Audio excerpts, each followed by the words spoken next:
Welcome back to another episode of Broke Up, Not Broken. If you're going through a divorce, don't worry, you're not alone. This is your one-stop shop for mastering your life and your finances throughout the entire divorce process. Today, we're thrilled to have Sara Webb with us. Sara Webb is a heartbreak resilience coach. I want to learn more about this. Empowering lesbians and queer people to get over their ex and get back to themselves. She specializes in healing heartbreak from big breakups and devastating divorce by teaching clients to heal from within by reviving their innate power. Sara teaches pocket-sized techniques her clients can use anywhere to process stress and improve daily happiness so they can bring the best versions of themselves to their own lives. Having been engaged 3 times, divorced twice, and coming out of the closet later in life, she understands the upheaval that's possible through big life changes. She believes wholeheartedly that healing is our birthright, saying that a life of thrive is possible for everyone, regardless of their circumstances. Sara is a part-time single mom, avid yogi, and like me, a mediocre runner.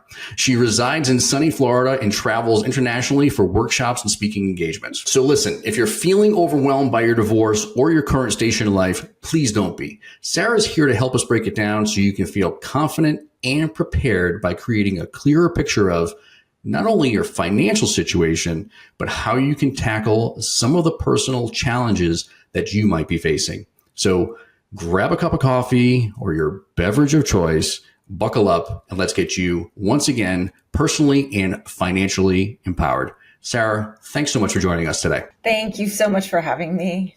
So you do so much work. You do work like with probably people of all shapes, sizes, and colors and whatnot. So how did you get into this line of work? And like, tell me a little more about what you do and how you're helping people day in and day out. I've been an educator my entire life. I have a master's degree in education and have really shifted most recently my meditation coaching business to serve my community. When I was an inspirational speaker and had published a book, my ex-wife and I got a divorce, and I shifted my meditation coaching business because I found that the techniques that I was using to heal childhood trauma as well as sexual trauma, trigger warning, I had an incident several years back that I've done a lot of work around.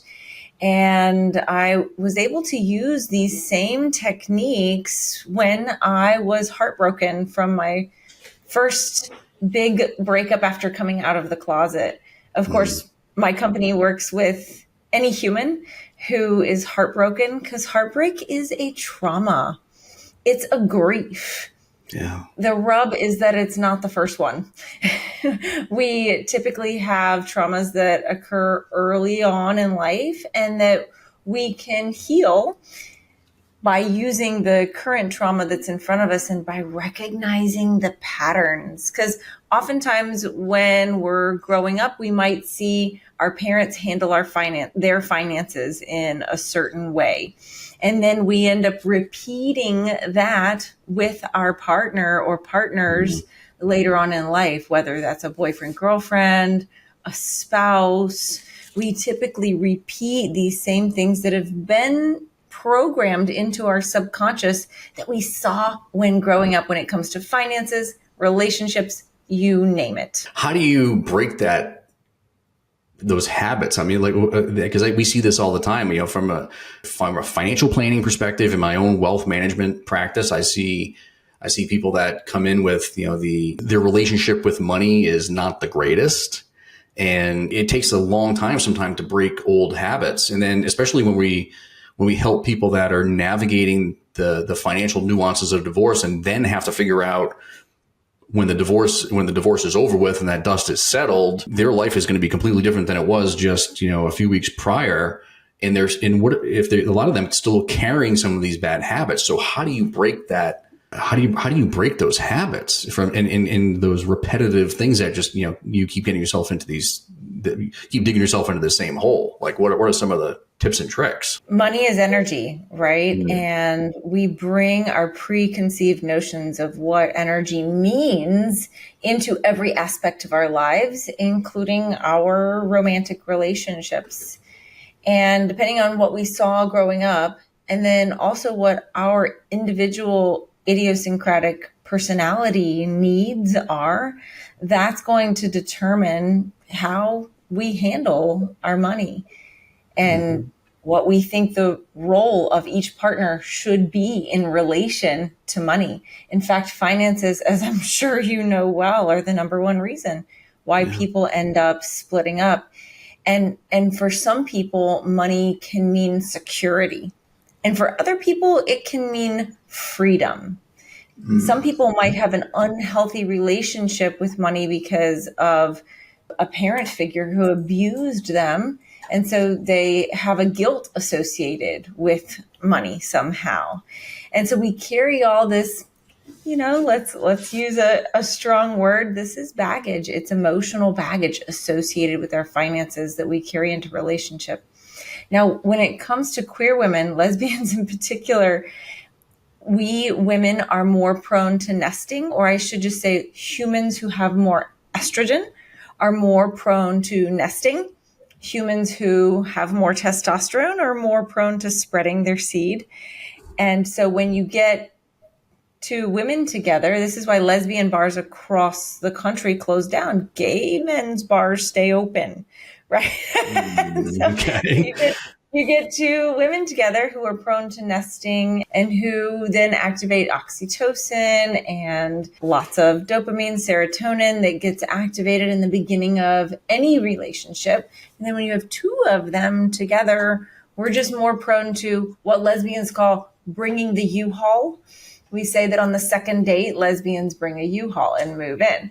Well, you can imagine the financial implications here.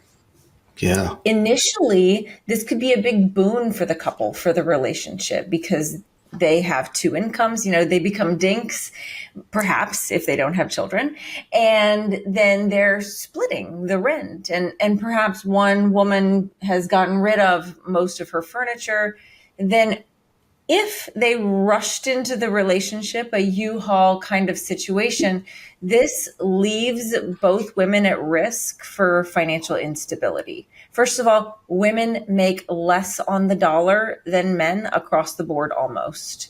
And so when you've got two women who have then combined finances, perhaps one of them has sold her home, as I did with my ex-wife, or has given up her lease and essentially sold all of her furniture, then you've got a situation where there might be strong emotions, perhaps infidelity, and in any case, just a cessation of the relationship that ends up with turmoil. And perhaps one woman ends up couch surfing, essentially. She's not necessarily homeless, but essentially homeless and couch surfing and trying to find some stability financially.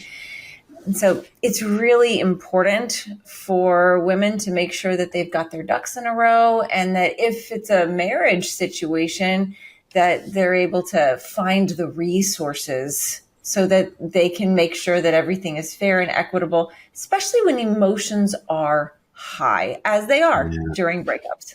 Yeah.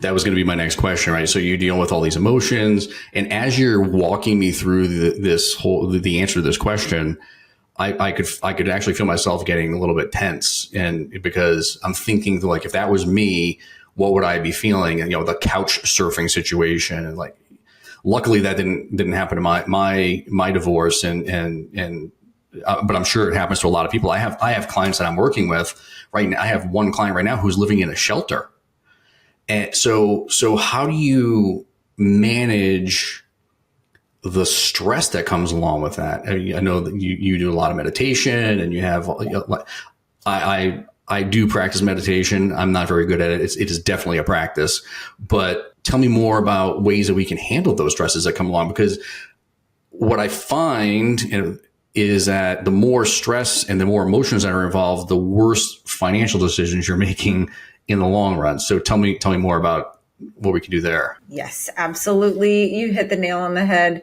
When we're stressed, we are not able to think properly. In fact, fMRI studies have shown that brain activity in the prefrontal cortex, or the neocortex, where we do a lot of our processing and logical thinking, is essentially rerouted to the limbic brain whenever we're under stress. We are not really able to think properly when we're in that state of fight or flight, or as some people call the 4 Fs: fight, flight, freeze, or fawn. And so when we go into fight or flight, we're not able to breathe properly. We're not able to think. Sometimes we can stay in such a heightened state, especially when it comes to heartbreak, that we're really essentially not sleeping, only sleeping a few hours a night, but we're not able to get to sleep because we're in this heightened state of arousal that's fight or flight. And so, yes, meditation is a fantastic tool to utilize. I will say all of the studies are talking about regular meditation practices, not, oh my gosh, I'm in the middle of a divorce, I'm going to try to start meditating. You're probably not going to be very successful. And I will also just validate what you mentioned. You said I'm not very good at meditation. I hear this a lot from clients because we do utilize meditative states in order to heal, because we were in a meditative state when we were children. And the thing with meditation is, like you said, it's a practice. It's not a performance. It's not something that's supposed to feel good or make us feel any kind of certain way. It's literally a nervous system reset. It's allowing our parasympathetic nervous system to kick on, because typically we are in sympathetic nervous system arousal from the time that we wake up, or at least by the time we have our coffee, until a couple hours before bed, if that. Some people are working right up until, and then they wonder why they can't sleep, because they've been flooded with UV light, with all these screens all day long. But the point is, when we apply meditative practices specifically to heartbreak scenarios, breakup scenarios, it allows us to calm down the nervous system enough so that we can get into that prefrontal cortex, the ability to use our logic and make better decisions. Because you are right, the financial decisions, really any decision that we make when we're in this really heightened sympathetic nervous system arousal, probably are not going to be the most prudent ones for us. Yeah, I will share with you, and I'll share with listeners. I had an experience of a few. I ended up getting divorced in 2018, and 2020 I had a major shakeup from an employment perspective. I was the product of an unfortunate bait and switch with an employment situation, and I basically lost my job April of 2020 and started my wealth management company that same month, because my back was a little bit against the wall, and it was the first month of COVID, effectively. So very few companies were hiring at that time. So I had that experience, kind of coming off of the divorce, new employment situation, building a business from the ground up. And I was in that fight or flight scenario, basically 24 hours a day. And I ended up getting adrenal fatigue. So I have a great chiropractor here and a wellness doctor that I go to all the time here locally, and he's like, man, your adrenal glands are just firing and firing and firing, and they've reached the point where they can't slow themselves down, and I ended up with adrenal fatigue, which is a real thing. Western medicine won't acknowledge it, but Eastern medicine certainly does, and I had to get back. I couldn't even run. I was running 50 to 70 miles a week at one point to not even being able to run to the mailbox, which is a quarter of a mile away from my house, because my heart rate would just go, go, go, go, go. And it took me about a year and a half to be able to really to rein that in, and really just, through meditation and breathing techniques and tapping and, frankly, just chilling out. And I have a friend of mine who went through the same experience, subject to from his divorce. So I'm sure there are people out there that are listening that have had similar experiences. So I guess my message here is just know you're not alone, people. right? There, this is a normal thing, and you need to find ways to be able to cope with it.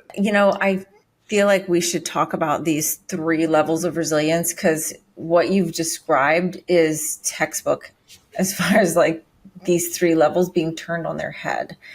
So in my opinion, the 3 levels of resilience that we have are body, breath, mind, in that order, because that's how our bodies develop in utero for the better part of a year.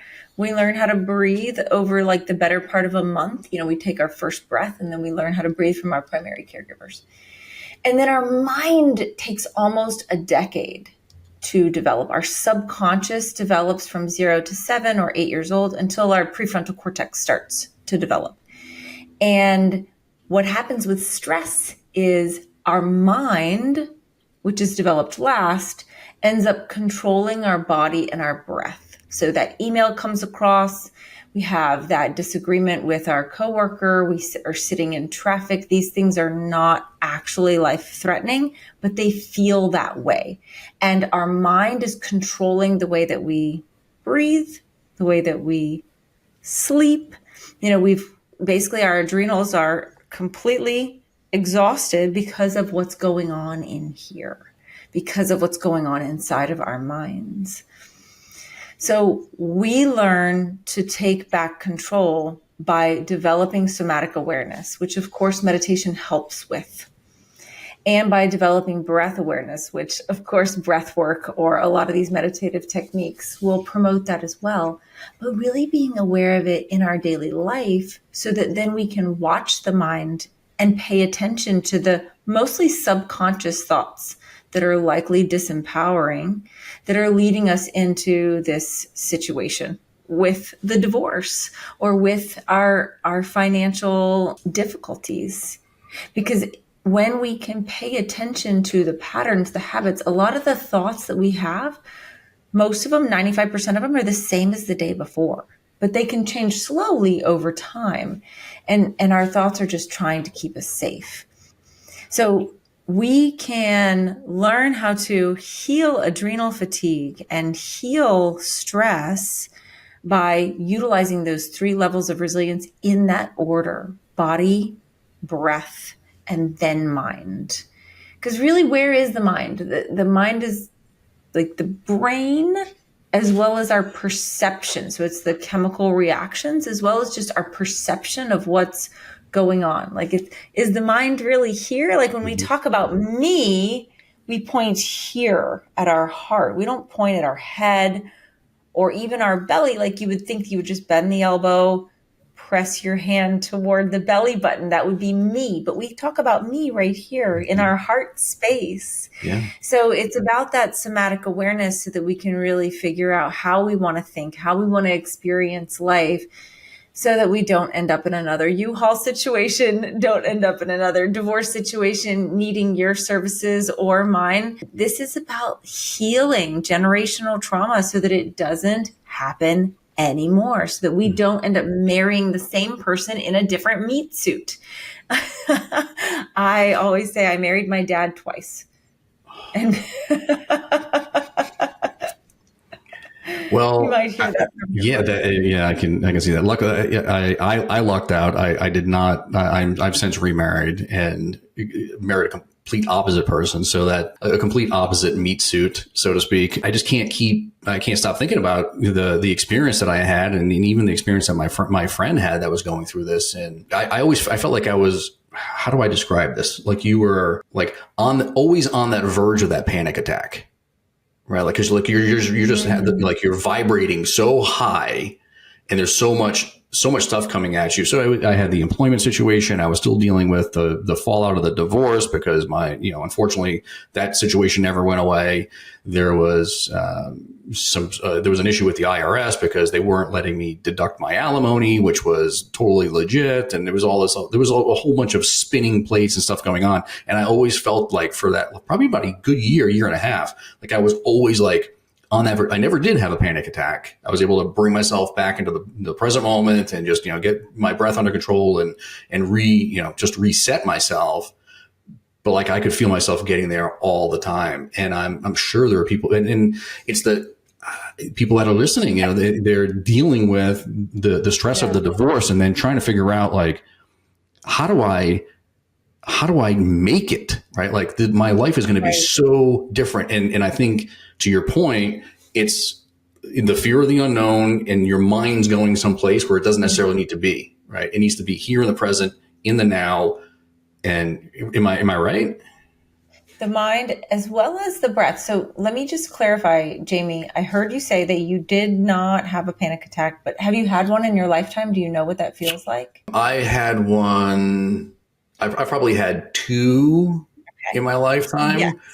In my 20s. So what I'm suggesting from what you're reporting is that you actually were on the verge of what sensationally, physically felt like a panic attack because of your breath. What's the definition of a panic attack? It's the shallow, the kind of breathing, and they put a paper bag, right? To try to get you to focus and actually breathe longer. That's the reason for the paper bag. It's also to put some carbon dioxide back into your system so that you can build up some carbon dioxide tolerance. I happen to know a lot about the breath. I won't bore you with it, but I will say that, physiologically, that's why you felt that way, because you physiologically were. When we have that momentary stressful situation come up in our field, we immediately start breathing from the top portion of our chest so that we're preparing our body to fight or flee. Now, that's going to conserve energy in a very smart way if we really need to fight or flee. Yeah. But when we're in a constant state of stress, then we're not able to breathe, and then we're not able to think. And so what I would suggest to anyone out there who's resonating with what Jamie's talking about, learn how to activate your diaphragmatic breathing so that you can, if you look at like human anatomy and the rib cage, that's the possibility of our lungs. That's how much it can possibly fill up. But typically we're only breathing from this chest portion, especially when we're under stress. And so a lot of the techniques and tools that my courses teach are to learn how to loosen the belly and allow the diaphragm to completely contract and fill the lungs so that then we can think about how we're actually responding. That's half the battle. So it sounds like maybe some tools like that would be appropriate for anyone who's experiencing that kind of pain. Yeah. Are there any other tools that you would recommend? I have one, but I want to ask you first because it's, this is your show, but any other tools you can think of that would be important for people to, I guess whether they're physical tools or emotional tools or, tools like you using you as a resource, people like you as a resource in their lives, like anything else you can think of?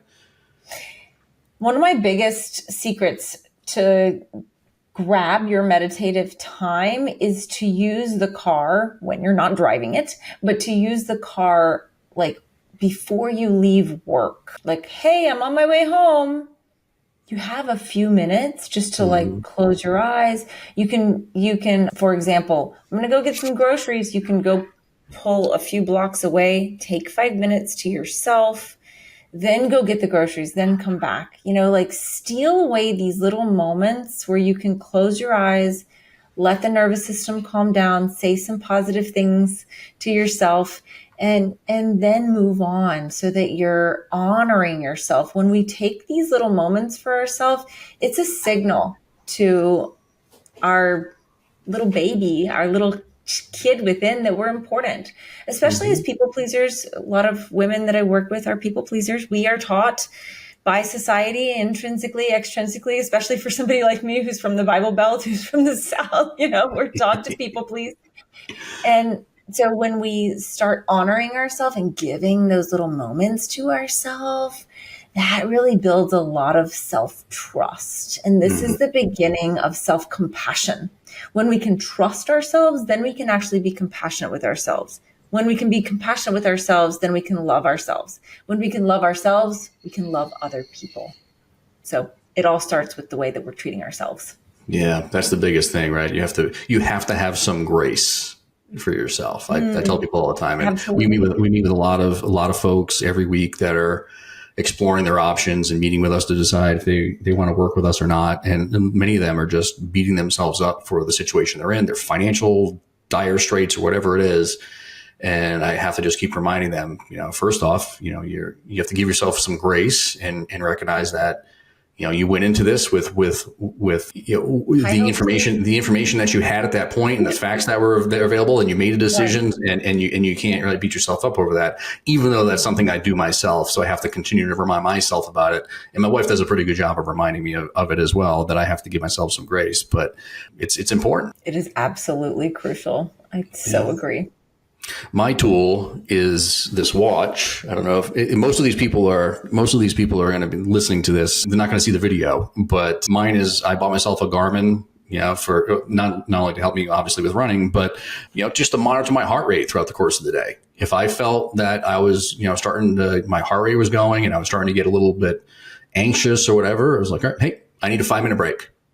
So have a nice little comfy chair in my office right here, 5-minute break, settle down a little bit, and get back after it. And it's been a game changer for me.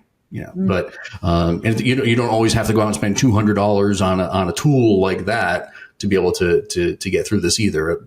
Breathing and learning how to breathe the right way, and it is certainly a free tool that you can add to your toolbox there. Absolutely. So last question that I have for you is, talk to me a little bit more about, if people reach out to you, they reach out to you and they want to get some help, navigating their financial situation, their divorce, their own personal lives, not even if they're not even going through a divorce. What does the experience look like if somebody, how do they get in touch with you? But what does that experience look like? Can you walk through that? Absolutely. It's very situation specific. You can find me everywhere at Sarah Webb Says. That's SarawebB Says. So I've got a website. We have a YouTube channel. We have a fantastic free group on Facebook called Queer Hearts Break Harder. That's the name of my forthcoming second book. It will be called Queer Hearts Break Harder. That's the name of my forthcoming podcast, Queer Hearts Break Harder. And we have about 2,300 women who are a member of that Facebook group.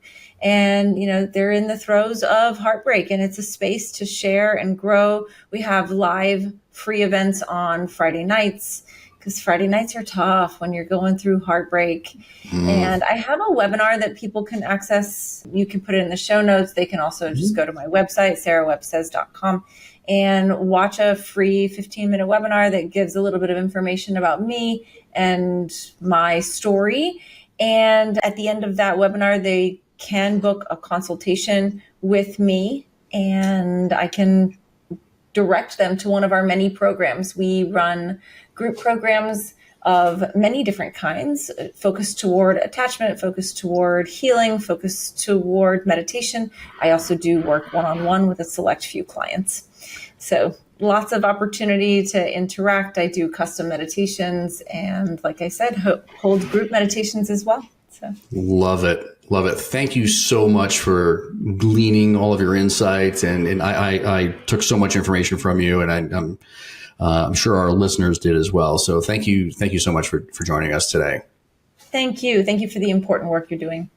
Yeah, appreciate it. So thank you, listeners, for joining us today. And again, a special thanks to Sarah for sharing such valuable insights. For those of you that are looking to explore more about the emotional resilience and financial empowerment, again, don't hesitate to reach out to Sarah by visiting her website at sarawebsays.com. And if you're navigating your own financial challenges, especially before or while navigating divorce, remember that support from us is just a click away at allegiantds.com, where you can book a complimentary and confidential, most importantly, consultation with us. So don't forget to subscribe to our podcast for more conversations like this. And until next time, keep nurturing your inner strength and building a stable and prosperous future for yourself and your loved ones.